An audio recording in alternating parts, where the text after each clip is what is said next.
Okay, let's just make this video. Oh, why does the framing seem so weird? Maybe because the microphone isn't in the right spot. Maybe that's why the framing seems weird, because it probably is. Okay, why? Why? Can't we just not see this light behind me? I need a better fill light.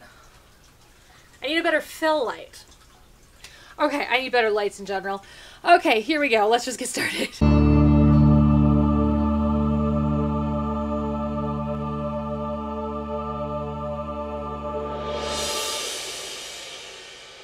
Hey guys, welcome back to my channel. I am Britt, and if you haven't subscribed yet, you probably should, because I talk about geeky things. And today, just like we do every Monday, we're going to talk about Beast Morphers, because Beast Morphers aired on Saturday, and I just watched it. So this is the 15th episode of Beast Morphers, known as Sound and Fury. This one was actually better than most that I've seen, but there's one massive problem that I have with this particular episode. It always comes down to Beast Morphers just missing their potential.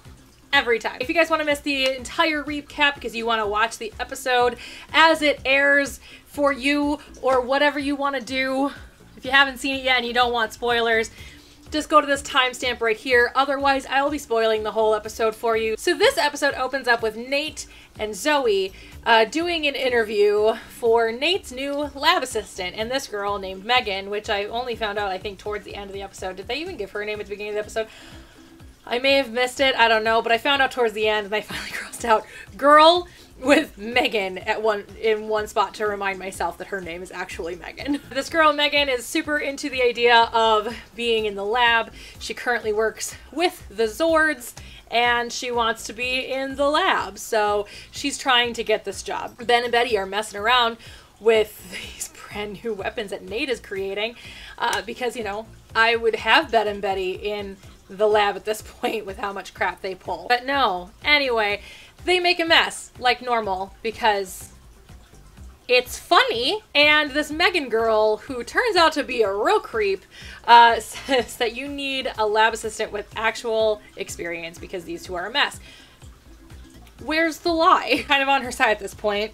I'm not the entire episode, I promise, because she's kind of a villain, sort of. We're gonna get to that. When she leaves, she makes it very clear that she will be Nate's new lab assistant, no matter what. So we're already kind of establishing her as this person who we may want to watch out for, as somebody who is not so cool. And I kind of saw that from the beginning. Like, the second I saw her, she reminded me a lot of Roxy. And so I'm like, ooh, she's evil. Like, words hadn't even come out of her mouth yet. And I was like, she's evil. Though she's not really. We're gonna get there. It's fine, we're gonna get there. Nate and Zoe end up going to the same movie accidentally and decide to go together to the movie. After this movie, we find out that this girl, Megan, was also at said movie and sees those two together and thinks that they are dating, and so records them together. Because if you guys didn't know, the beginning of the series, it was established that Rangers cannot date Rangers.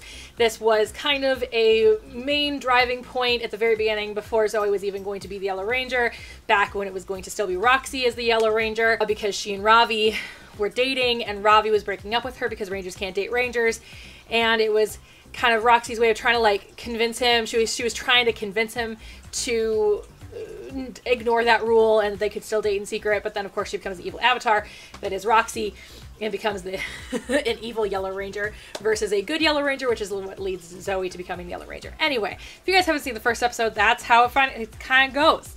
Just skipping the whole Blaze and Devon parts. So she decides she's going to use that to become the new lab assistant, which we'll get to when we get to that part of the episode. Blaze walks in to Scrozzle and Roxy, and I think, well, I mean, Evox was there, but was he actually there for the talking part, or did he just kind of pop out during Blaze's, like, talking? I don't remember. Anyway, Blaze walks in with a new Tubatron monster, the same monster that Roxy used to attack the Rangers last time. Not the Halloween episode, but the one before that, the one where we actually added to the story. And he says that he found these things and opens up this little box, and in there are little Fury cells, is what they're called. And so he goes to attack the Rangers. And when he goes to attack the Rangers, he attaches the Fury cell to the Tubatron, making this Tubatron ridiculously powerful. So powerful that we get one of the kind of rare, but also somewhat not rare anymore, breaking of the Red Ranger's helmet. The first time it happened was in Lost Galaxy, and it also happened in Time Force. It's happened a few times, but it really didn't add any drama. It just kind of happened. There was really no reason for it. Every time there's been a breakage of the helmet, there's actually been kind of a reason. Somebody needed to find out that somebody was a Power Ranger, or it was just a really tough battle. This was, yes, a tough battle, but by far not a final battle like we've seen in the past with breaking of Red Ranger helmets. I just found it kind of silly. Let me know if you guys have seen the Sentai. Let me know if that happens for this like episode in the Sentai, because I know that's why they did it in Time Force, was because it happened in the Sentai. So like, let me know in the comments below, like, did they break his helmet because it happens in this episode of the Sentai or not? Because I don't actually know. There really was no reason for it, but there's a lot of issues with this episode where there is no reason for things to happen. And that's why I'm throwing that here right now, because it's not that important of a talking point. Devin actually is nearly destroyed by this monster. His helmet's broken. He is having trouble getting back up. The other Rangers are distracted by other things. Nate and Steel are off fighting Blaze, and Ravi and Zoe are off fighting the little pawns. So Devin's kind of by himself facing this tuba monster when Cruz finally comes around and saves him. The other two, Zoe and Ravi, finally get to Devin, and then all of their powers are taken away from a blow, which happens very frequently in Power Rangers. It's not like, oh no, what are the Rangers gonna do? I mean, it's just they morph later in the episode, it's fine. But Devin tells, very self-sacrificially, tells Cruz to take the other two away, which kind of brings me back to that scene in Galaxy Quest, the movie Galaxy Quest, where they're trying to get off of the planet with the beryllium sphere. There it is.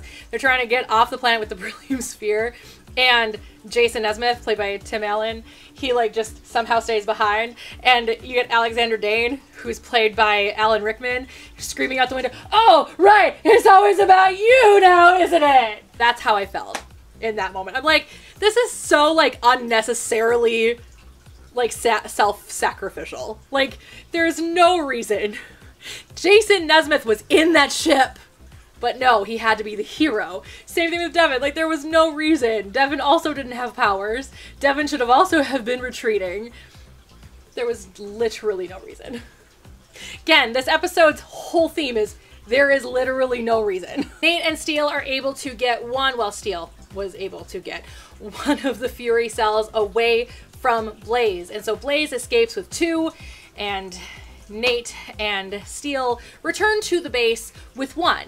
And so Nate comes up with this idea of putting the Fury Cell in with this new Red Ranger weapon that he's been working on. Hopefully that will make it powerful enough to stop this overpowered monster with the Fury Cell. This is where we kind of have Megan pop back into the episode. She actually then blackmails Zoe into making sure that Nate chooses her as his lab assistant. Of course, conveniently, right after Nate asks Zoe, "Can you please choose my lab assistant for me?"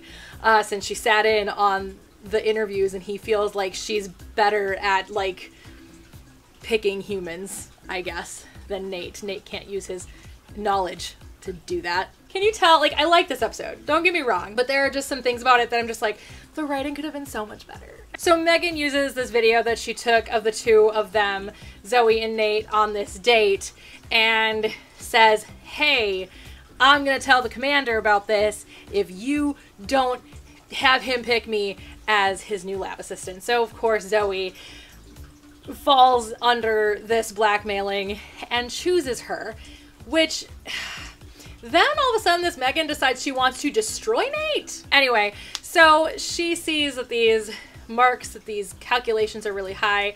She tells Nate that this probably isn't going to work to really boost the power of the Fury cells into this weapon.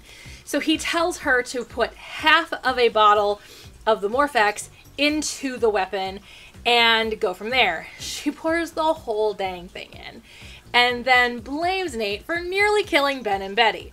I would have applauded him. I don't hate Ben and Betty. I hate the way their characters were executed, and not by the actors, by the writing team and by the director. I think that the two actors are just fine. Nothing wrong. They did well with what they were given. But they shouldn't have been given what they were given. They are not to the stature of Bulk and Skull. Nobody ever will be. So Megan goes off to tell Commander Shaw, the mentor, about what had happened. She's lying through her teeth, saying that Nate wouldn't listen to her and that his calculations were too high. She tried to convince him otherwise. And Zoe hears this and comes in and asks what's going on.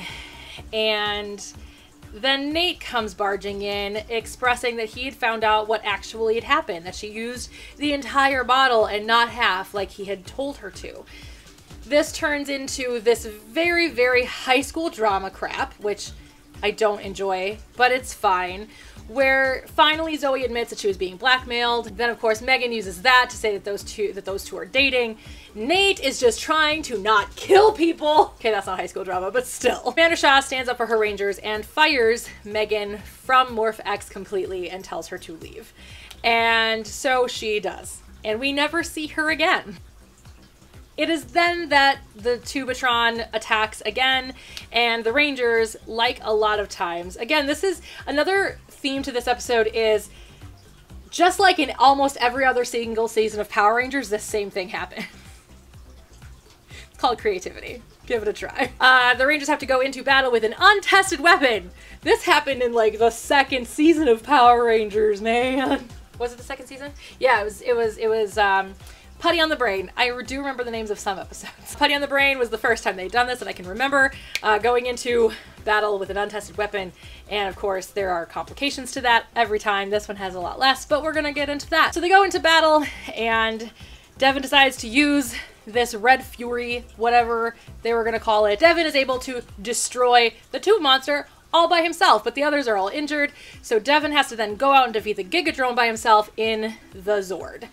At the very end of the episode, we have Zoe and Nate confronting their feelings for one another because they did end up at this movie together, and then Zoe actually does admit that she really had no intentions of going to see this movie until she found out that Nate was going, and she kind of wanted to go with him, so she kind of tricked him into a date because she does like him that way, and so does Nate like her that way, which was established very, very early. So they end the episode wondering how they're going to be able to have a relationship but also still both be Power Rangers, and that is how the episode ends. So this episode in whole was pretty good. Like I said, there are just some issues I have with it. But let's talk about the good stuff first. One of the first big good things that I want to talk about is the exploration of the relationship between Zoe and Nate.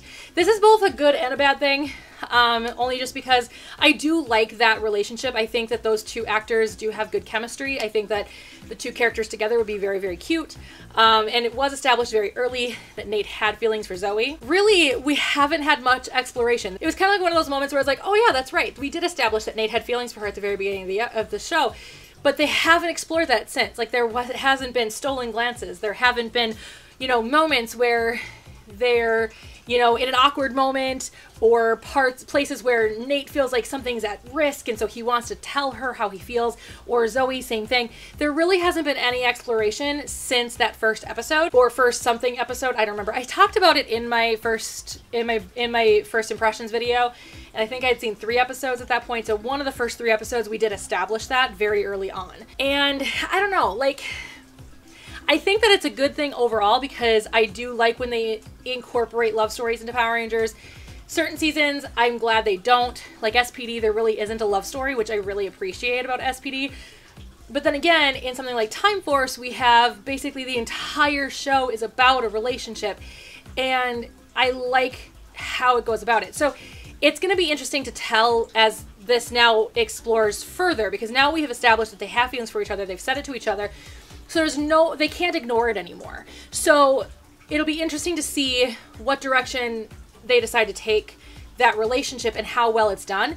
So it's a good thing because I'm excited to see, but at the same time, they could do it very, very poorly. But also, I feel like they should have been establishing it a little bit more throughout, especially because it is a kids show. In more of a show for my demographic, or younger than me, like 20s and 30s, you can kind of have no real having to have that sexual tension's a great thing. And so having them not have feelings for each other, or like not really establishing that much throughout, but knowing that it's kind of there, is a good thing. In a kid's show, you kind of have to beat it in front of the kids because kids don't understand love. And so, I don't know, I feel like it's already being done poorly, but I'm excited to see where they go from here, if that makes any sense at all. I also really love anytime we get to see an evolution in the Power Rangers powers, so this new Red Fury will be fun to see. I'm hoping that they put some kind, other than the fact that it took forever for it to, like, build up. It was like an episode of Dragon Ball Z where they just scream for an entire half an hour waiting to go Super Saiyan. But other than that, I hope they put more limitations on it, because I hate when superheroes are too powerful. It's why I don't like Superman, because there's just too much power. There's just too much perfection in that.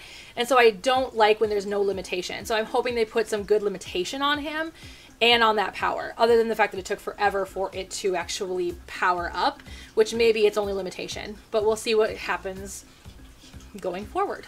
So let's talk about the one thing I don't like about this episode. Do you remember when I said the theme of this episode, the first theme I talked about was there's literally no reason? That is my problem. There is literally no reason for Megan. Okay, we needed some kind of unmorphed drama. There's always some kind of unmorphed drama, because that's what I've talked about before, the A story and B story. Every television show tends to go that direction. That's the industry standard. Some even go as far as a C story. Kids shows are not usually going to get that complicated. So they usually go A story, B story. The A story is usually the unmorphed story. The B story is generally the monster story and the bad guy story. And sometimes they do intermingle. In this particular story, our A story is Megan wants to be Nate's lab assistant. So Megan does everything she can to do that, and then just tries to destroy Nate at some point. The problem I have with it is there is no motive. Like, they never established. At first I was thinking maybe she likes Nate, and maybe she's jealous of Zoe. And so maybe that's why she was like trying to get to be his lab assistant, to kind of get between the two so that she could date Nate instead of Zoe. But then she tries to destroy Nate. And then there is like no closure, no real closure, other than she's told to leave and escorted out by security. Like, other than that, there is no closure. There was no moment of, well, I did that for this reason. There was no motive in any way, shape, or form for this character to exist. Here, let's have a little talk, you and me. Hasbro, call me. Your showrunner is an idiot. There are so many things they could have done. They could have made it so that she felt like Nate was in a wrong position and she wanted to take him out. They could have made that very clear. Even for an episodic character, you need motive. You just do. They could have had her as Roxy in disguise. Like I said, she reminded me a lot of Roxy. Her mannerisms, the way she held her face. I would not be surprised if this girl also auditioned for Power Rangers and almost got chosen for Roxy, but got chosen for this episodic character instead. It wouldn't surprise me, because they are very, very similar people. And it would have made so much sense. There are so many things they could have done to give her motive, but they gave her no motive. They were just like, we need a dramatic, unmorphed story. Plop. Nobody will ask questions. It's just not good storytelling. Hasbro, call me. It's fine. So there you guys have it. There is my episode review of Power Rangers Beast Morphers episode 15, Sound and Fury. And let me know in the comments below what you guys thought of this episode. Like I said, overall I thought it was a pretty good episode. One of the better of the bunch. At the end of the day, like, I just really want to love Beast Morphers, but it won't let me, because there are just some serious issues with every single episode, and it just drives me crazy. As somebody who could do better and doesn't even run a show before. Like, even I know I could do better. So, anyway, Hasbro needs a new showrunner, so get Hasbro's attention, guys. Help me get Hasbro's attention. Have them make me happy. Anyway, that's all I've got for you guys this week. I'll see you guys all on Thursday if you guys watch all my content, or next Monday if you guys just watch my Power Ranger content. Otherwise, we will see you all. It's countdown to Jason, everyone. It's countdown to Jason. Oh man, I know it's end of the second season, but like, it's counting down to Jason now, and I'm very excited about it. I'll see you guys all next time. Bye. Oh, this non-allergic rhinitis is gonna drive me crazy because I am sniffly all the time. Can't handle it.